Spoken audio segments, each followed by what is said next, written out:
रायगड वडवली वेळास येथे दहीहंडी उत्सव मोठ्या जल्लोषात साजरा।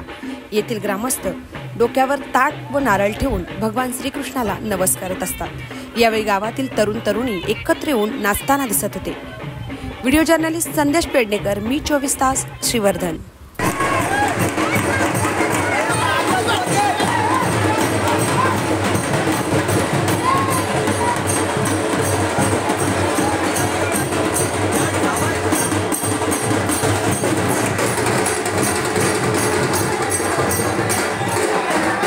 जर तुम्हाला आमचा व्हिडिओ आवडला असेल तर आमचं चॅनल सबस्क्राइब करा, लाईक करा, शेअर करा आणि बाजूला असलेला बेल आयकॉनवरती प्रेस करा, जेणेकरून तुम्हाला आमच्या चॅनल्सच्या सगळ्या अपडेट्स प्राप्त होतील।